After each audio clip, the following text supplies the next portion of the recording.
Bawas na ang biyahe ng tricycle driver na si Tatay Juanito ngayong tag-init. Bukod kasi sa mahal ang presyo ng gasolina, dagdag pasakit pa sa kanya ang malaimpyernong init ng panahon sa San Carlos City, Pangasinan.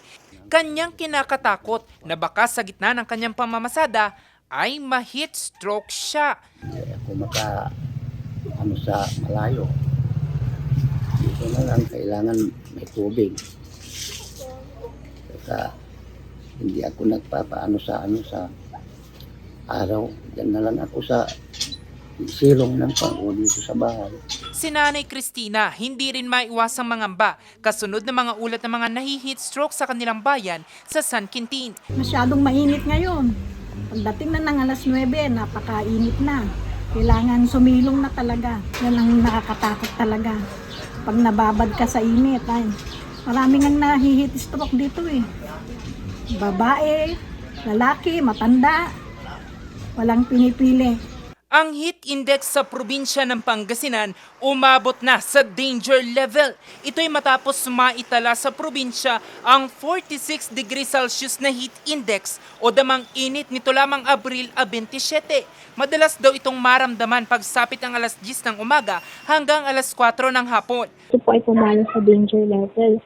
Kung saan sa danger level po, maaari tayong makaranas ng mga karamdaman like heat cramps at heat exhaustion, and yung patuloy po natin pagbabad sa init ay maaari pong mauwi sa stroke. Kaya naman, ang Pangasinan Provincial Disaster Risk Reduction and Management Office tuloy-tuloy ang pagpapaalala sa publiko para iwas heat stroke at heat exhaustion.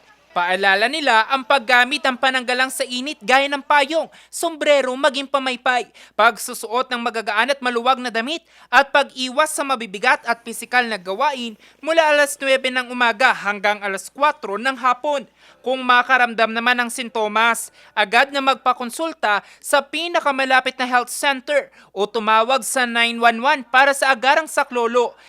Sa kasaysayan ng probinsya, pumalo sa 55.8 degrees Celsius ang pinakamataas na heat index na naitala sa Pangasinan. Naitala ito noong 2016 sa lungsod ng Dagupan. Jose Robert Inventor, Nation on the Move.